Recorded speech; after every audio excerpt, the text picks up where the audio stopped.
a single photograph can be very powerful, but when you start making images that speak to each other, you will start collecting a visual narrative and body of work. Hi, it's Peter here, and let's get right into the business. The problem of a single image. If you just take single great images, you lack something, because the images might not be talking to each other. Even though you might have 10 really great images, they might have nothing in common with each other. But once you start taking images that have a connection with each other, you will level up your photography.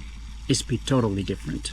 But of course, it's not certain that every image work with another image, as we already know. So what are the things that might connect to images? It could be a theme of color, it could be a juxtaposition, it could be some gestures, it could be similar looking people, it could be similar looking places, or something higher, something about a feeling, something about an idea that is not that concrete, which of course lifts the set of images to a next level. So next time you go out, try to think in sequences and series so that you have something in common. Pick a subject or an idea or a feeling and follow that, and see how your photographs will be elevated in a sense of the whole set of images. You still might have a few really great shots, but in a series not all photos have to be really great. Go for the larger meaning, and this means that photograph with the open mind, with the free mind, and you might want to photograph things that you see and think, how can I make this particular image work with the existing image that I already have from this photo walk or previous photo walks. And I think that's the most important thing to understand, is to look back to your images and think what you already have and what are the things, and this gives you the purpose. And if you already have some kind of a purpose of making your images, this comes a lot easier. So you're not just collecting images that have nothing in common. And then a very important thing is, which I a little bit talked about already in the second one, choose the question before you shoot. An example could be that, okay, I'm going to photograph doors. Well, that's two of the simple questions. Think about what those doors mean, what are they representing, what are the ideas behind your images, and it's just not a visually pleasing looking doors. Could be a serious, yes, but with a deeper meaning, with a deeper question, you will get a lot better. Think like a filmmaker. Think how they sequence the images and show metaphors, show meanings in a different way, and that's something to think about. So yeah, watch movies and see how the images are sequenced to each other, how they relate, how the scenery relate, and how the story relates. That's a very good advice to follow. Which takes us to the next one. Shoot for coverage like a filmmaker. Think like a filmmaker. Think more openly what the sequence is, and think what are the things in common in the photograph. I already touched a little bit like the colors and gestures and all that. And then one thing is like lines, that if you make diptych type photographs, which I do have a video about it, and that will also help you to understand what are the connecting things with two images. It could be two people looking at each other, there could be a line that goes to the next image, all that kinds of things. If you are making a story of something, some place for example, or a holiday trip or something, try to photograph, the establishing shots, try to photograph details, try to photograph medium shots. So make variations of the different types of shots. It becomes more interesting. So use your feet to go closer and further away from different things. And of course, if you have a zoom, then zoom in and zoom out. I personally prefer prime lenses, but whatever suits you is of course the best thing. And then before we continue, a few words about my upcoming workshop, Emotional Eye online workshop. It's done inside my school community, so you need to join that. It's totally free, and then you can buy the course from there. We will have lectures on Saturdays, and I'll have 3 time slots, so you can choose whichever time zone you're in. So you have times that might suit you, and there will be others in the same sessions. And then every week I will have a assignment for you that is based on your series, your thing, what you're doing during the month. And we'll have 5 sessions. We will start on 29th of August, so you have plenty of time to sign up.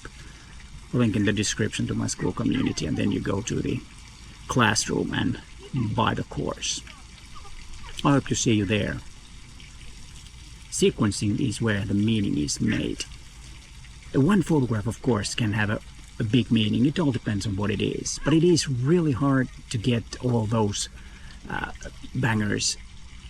And then there is the problem that they might not be connecting with each other. When you're making sequences, you will have a purpose. You will have a story. You will have a project which can lead up to body of work or zine or a book, which I will talk a little bit later. And that is something that I have found to be really motivating, to have these little ongoing project. And one project that I have is the Helsinki railway station. I go there every time I go out of photograph, and I have a lot of images from there. That could be one, or this city that I have spent most of my summer this summer, and that could be something that gives the purpose, that gives the idea, and that gives motivation to photography. Because I don't think aimlessly shooting just single bangers is not that motivating. You don't have anything concrete. You just have single images, and it's usually like, so what? But making a story with images is a lot more interesting. Editing ruthlessly is important. And when I say editing, I don't mean the sitting at the computer and adjusting the colors and all that. Of course, that's also important to get a consistent style. But what I'm talking about editing is to really think what type of images go together. And you might sometimes need to ditch the best image because it doesn't fit in the series. It doesn't add up anything. It might be a great image, but it's not connected with the others. And this is probably the hardest part. And that is something that we can also talk about in the Emotional Eye online workshop, which I talked earlier a little bit about. You need to kill your darlings, and that's what happens when you have a great photo series. Of course, you might have a starting point with one great image and start to build up from that, but you might end up need to ditch that. And that's sometimes it's a little heartbreaking, but that is something that you need to do. So don't get too connected to your images in a way that you can't, lose them or ditch them from that particular series of images. And yes, before we get in the 7th one, the reminder, I will have an extra tip after the 7th one, which is how this changes you on the street. When you start thinking about an essay, a photo essay, a body of work in a sense of a set of images, you start thinking differently. You start seeing a little bit different things, because you might not concentrate on single things. You might concentrate on more broader ideas and then pick the single little thing inside that tells about that particular moment a lot more, which is also something that you need to think when you're taking the next image or making the sequence. So it will open up your eyes to a totally different things if you have some kind of a idea and you have some kind of a story in your mind, or sequence or visual narrative in your mind. And that will make you a better photographer. I guarantee that. That has helped me so much, because I used to be one of those that, taking single images, even though I do have some series from the way back, but most of my stuff was single images. Not saying they were bangers, but, images that I like myself. And I don't know if that's the best way to do it. At least not for me anymore. And then the extra tip, I have a challenge for you. Pick one question, shoot it for 30 days. Then sequence 12 images and see what happens. You can do that during the Emotional Eye workshop if you feel like it. That could be a good thing. Think about the question and then join in and make the 12 image set during that. The benefit of that is that you will get some feedback. And if that is too much, why not go back to your images that you already have and try to practice and sequence images from what you already have. Pick some questions, pick some subjects, and make a zine or even a book if you have a lot of images. Because having images as a print is so much more interesting and so much more rewarding than just watching them online or posting them on social media, which might not be the best thing to do all the time. Sometimes, yes, why not? But yeah, make a zine or a book and see how your work looks printed.